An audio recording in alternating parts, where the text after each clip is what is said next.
All right, ladies and gentlemen, Legal Level Radio on Facebook, MMA Aftermath also on Facebook. Adam's a friend. This is just a post-fight thought on UFC 168. Chris Weidman taking on Anderson Silva for the second time. It was a pretty borderline shocking night. Basically, just to run down a few things. Anderson Silva is still in the hospital after surgery. That's the last update we got, and it was 6:15 a.m., so I would imagine he's probably still there resting. But surgery was successful. Everything looks good. Pretty amazing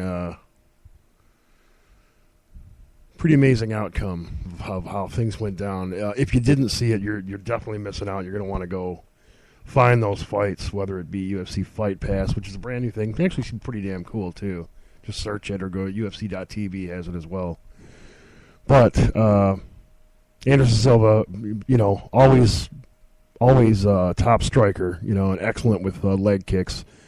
And Chris Weidman proves to be really himself and his team proved to be really excellent at correctly combating people's top game. You know what I mean? They're proof of last night. Chris Weidman, in my opinion, is not a joke. He was able to, I don't want to say manhandle, but close to it. Anderson Silva, push him around a bit, land some good shots in the first round. Almost had him out in the first round. I think the ref was giving him the benefit of the doubt because he probably could have stopped that with some of the shots landed, but I don't think anybody was really wanting that to happen, or at least let the guy go on, because some guys speculate his eyes were already rolling back. He was he hit the deck after that tough shot. Chris Weidman's got some definitely got some very strong plunging power, so, and we know that. So, but like I said, going to the fight card.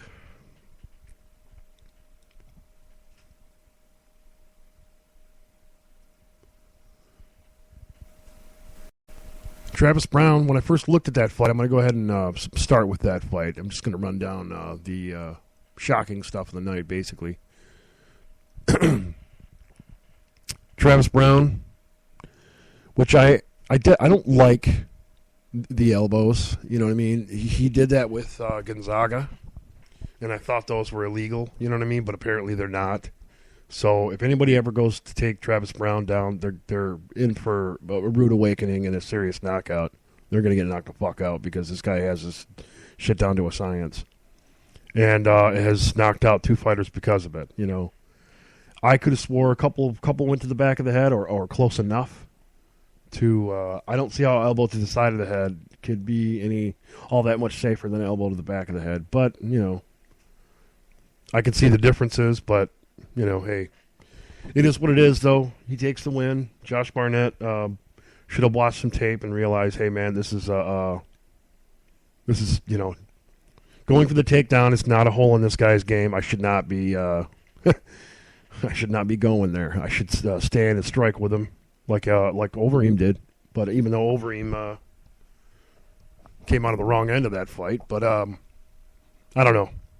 I think Josh probably didn't watch a lot of tape and probably just went in there, with his wits, and with his wits about him, and nothing, not taking anything away from Barnett. Barnett's an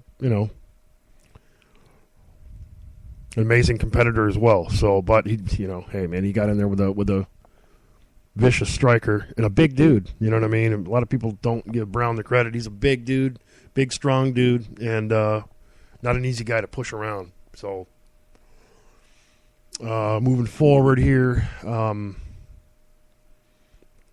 Rousey and Tate. Interesting fight. I'm starting to come aboard with the women fights, but there's until they really get stacked division stuff like that, I don't see myself being being really overly excited about it. But this fight I was excited about. I mean, I didn't want to see Meisha Tate get this shot again due to somebody else's injury. I'd much rather see her earn it. You know what I mean? So, But anyway, she got the shot. Kat Zingano got injured. They went through the show. It was a lengthy-ass process to get to this point of last night. Meisha Tate did awesome, though, man. She was in great condition. Did an excellent job pushing Ronda Rousey to the last round. Ronda Rousey, obviously learned, like she said post-fight, she pushed me very far in this fight and, basically taught me some lessons. She brought out good things in me. So she actually learned a lot from that, I'm sure. I'm sure both the ladies did. Learned a lot from last night.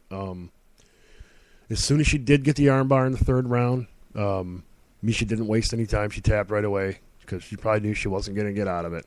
And there's no sense of breaking your damn arm just so you can say I didn't quit. There's no point in that, man. Some people just refuse to tap. I don't think Meisha Tate's going to refuse to tap anymore. And she proved that last night. But anyway, man, like I said, the main event, Chris Weidman, I just think this guy's got an excellent team behind him. It's in terms of teams pairing up with a fighter, we got a pretty good combination going on here in the Weidman career basis here. Weidman's got everything to be proud of, man. I mean, he went in there and he looked better in this fight than he did in the first one, I thought. And obviously he wasn't coming in with question marks and nursing an injury and coming out of surgery and all that. So coming into this fight, there was none of that. He didn't have any worries. So, but excellent game plan. You know what I mean? If he had any, I don't know if it was just, but I mean, his game plan basically was to check leg kicks, and we all saw the results of that. It was pretty sick, man, to say the least. Anderson Silva, I predict this is it. It's over. I don't think Anderson Silva's going to be back.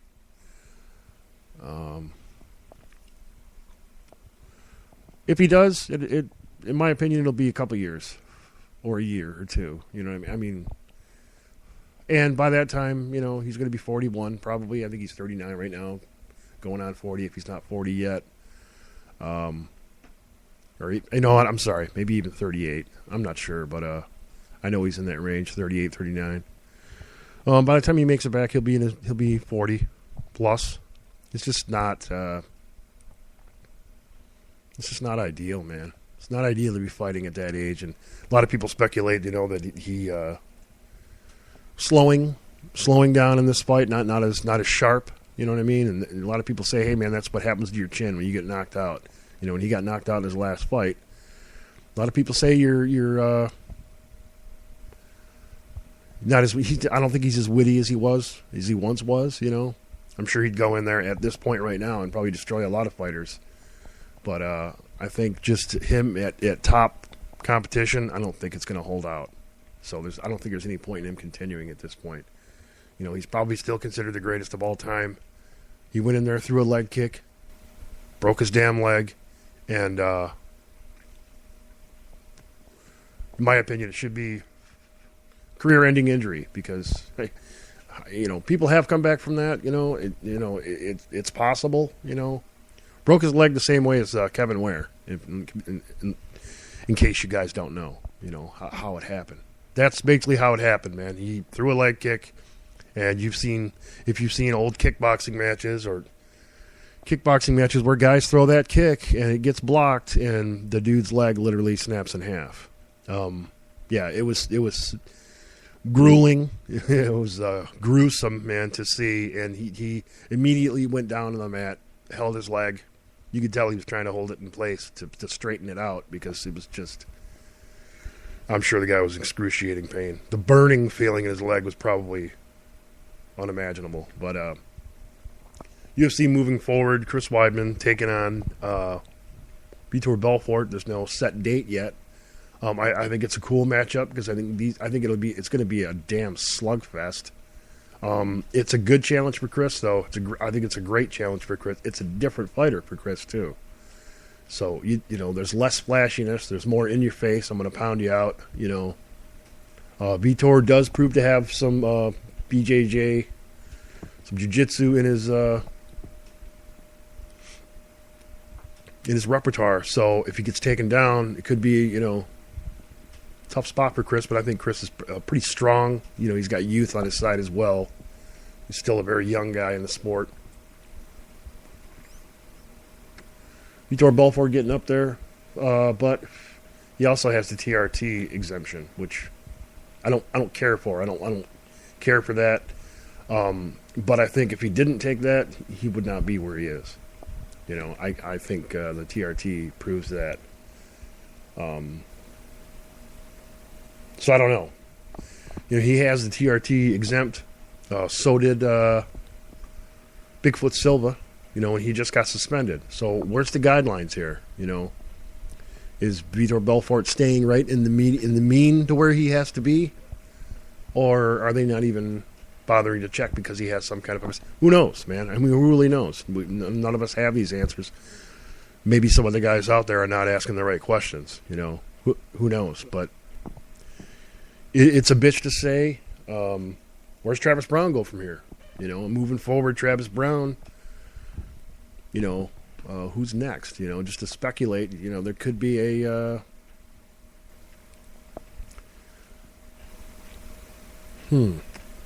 that's something to think about for sure.